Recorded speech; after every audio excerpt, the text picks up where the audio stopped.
Hey, what's good, ladies and gentlemen? It's your boy JustBWise, and today I'm gonna give you 3 keys to making a dope cinematic sequence. Before we even talk about anything, I want to show you a little something I shot. I was with a buddy of mine on his boat. We had a good time. First of all, there's no proof that I was on this boat, mostly because I'm terrible at filming myself. So it is what it is. But I got some pretty dope shots of him.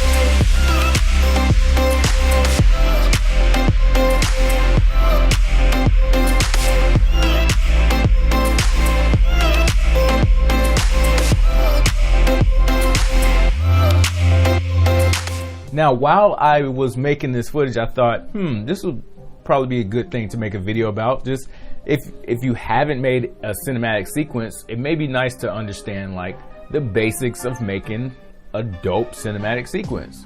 Okay, so first thing first, I like to select my music. The music is really gonna determine like what's the vibe gonna be, what the feel of the rest of this is gonna be. So I usually like to select a song that's gonna, obviously go with whatever story I'm trying to tell, but that's where I usually will start my workflow, is taking way too long to find a song. Way too long. Half of what a filmmaker's job is to give you what you see, but the other half is to give you what you hear. It needs to correlate both together. Typically, I would get my music from either Soundstripe, because I'm paying them monthly, YouTube, because it's free, or I have a buddy who actually makes music, so I can actually just reach out to him if I want something super specific. If you don't want to use one of those 3, there's a bunch of other places that you can get music. Epidemic Sound, Music Bed, Artlist, Premium Beat, and I'm sure if you do any amount of research, the list will go on and on and on and on and on. Now, when you're selecting your music, it's super important that you understand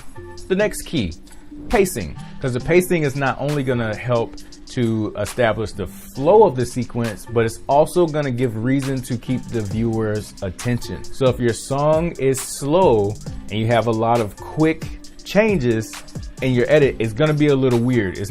Your visual is not gonna match your audio, and people are gonna click off your video. However, if it matches and everything is working together, then people are more likely to stay, because it just feels better. Like it feels right. It just feels right. It's like a good peanut butter and jelly sandwich. Don't have too much peanut butter and not enough jelly. Doesn't have too much jelly and not enough peanut butter where it's all sloppy and it's just right. Just enough jelly, just enough peanut butter. Cut that bad boy in half.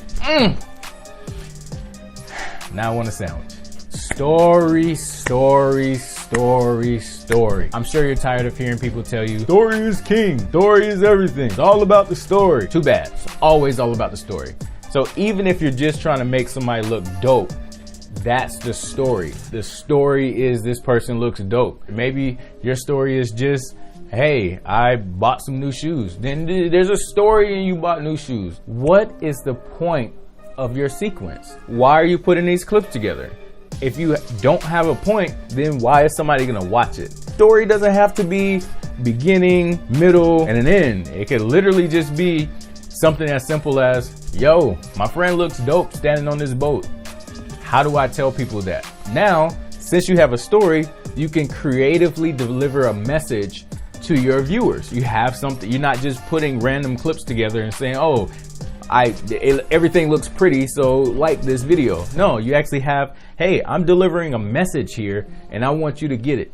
Your message could be whatever you want, but you need to have a message to deliver, because at the end of the video, everybody's looking for a payoff and you have to have a story to give a payoff. So now, if you take all those beautiful clips that you have together, from going out to the park with your kids, or hanging out on a boat with your friend, or playing ball at the park with your homeboys, whatever you got. Now you have all these clips and you can actually compile them in a way to set up a pace and story, put some dope music behind it. Just to do a quick recap, you got 1, you need to have some dope music. 2, figure out your pacing, stick to your pacing. 3, tell a story. With those 3 things as the baseline of why you're shooting your videos, there should be no reason that you can't make a dope cinematic sequence. Throw it up on the Instagram, slap it on Facebook, and get all the praise and love from your friends that you always wanted. Or get ready to put in your portfolio so you can get some jobs so we can upgrade from what we got and get more work, because that's why we budget filmmakers. We budget. I don't know why that was weird. I don't know what just happened to me. Hopefully this was helpful and informative to you. If you liked the video, obviously if you stayed this long, you must have. Go ahead and hit that like button. If you haven't joined the JustBWise fam yet, go ahead and hit the subscribe. As always, I gave you some tools to create. Now go be great. Peace. I forgot what I'm supposed to do right now. I'm gonna go make that sandwich. That's what I'm gonna do.